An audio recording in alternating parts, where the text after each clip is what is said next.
رجیم بسم اللہ الرحمن الرحیم۔ عزیز طلباء و طالبات السلام علیکم۔ نظم نمبر 3 برسات کی بہاریں کی پڑھائی سے پہلے ہم اس کے شاعر کے بارے میں تھوڑا سا پڑھتے ہیں۔ نظم برسات کی بہاریں کے شاعر کا نام ہے نذیر اکبر آبادی۔ نذیر کا اصل نام ولی محمد ہے۔ آپ دلی میں سن 1735 کو پیدا ہوئے، مگر چونکہ عمر کا زیادہ حصہ اکبر آباد میں گزارا اس لیے اپنے نام کے ساتھ اکبر آبادی لکھتے تھے۔ 12 بھائیوں میں صرف نذیر زندہ بچے، اس لیے ماں باپ کی آنکھوں کا تارا تھے، یعنی بہت زیادہ لاڈلے تھے۔ احمد شاہ ابدالی کے حملے کے وقت اپنی ماں اور نانی کو ساتھ لے کر آگرہ پہنچے اور تاج محل کے قریب مکان میں رہنے لگے۔ نذیر کی ابتدائی تعلیم کے بارے میں زیادہ معلومات نہیں ملتی، تاہم وہ عربی، فارسی، ہندی اور ہندوستان کی کئی دوسری زبانیں جانتے تھے۔ ان کا مزاج قلندرانہ تھا، صوفی تھے، سادہ منش طبیعت کے تھے۔ اسی مزاج کی وجہ سے وہ درباروں سے دور رہے۔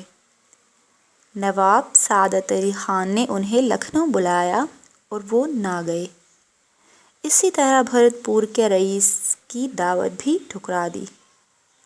متھرا میں کچھ عرصہ معلم رہے، مگر جلد ہی نوکری چھوڑ کر آگرہ آ گئے اور 17 روپے ماہوار پر لالا بلاس رام کے بچوں کے اتالیق ہو گئے۔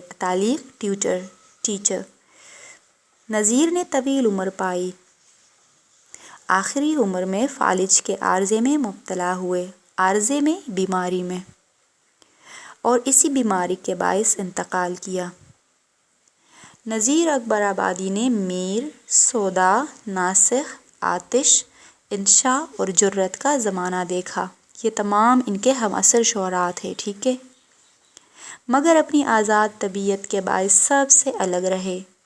ان کی شاعری عوامی ہے، سادہ ہے، ٹھیک ہے، عوامی سے مراد سادہ ہے، عام عوام کو آسانی سے سمجھ میں آ جاتی ہے۔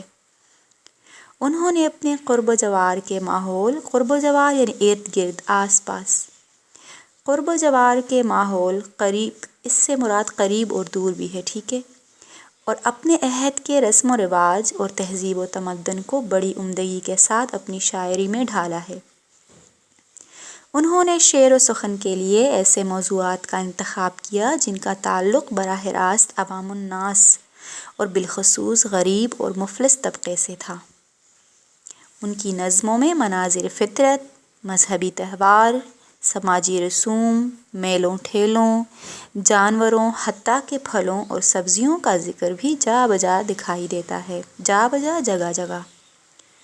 انہوں نے اردو نظم گوئی کے دامن کو وسیع کیا، یعنی اس میں اضافہ کیا، نظم میں مزید چیزوں کو ایڈ کیا، نئی چیزوں کو ایڈ کیا۔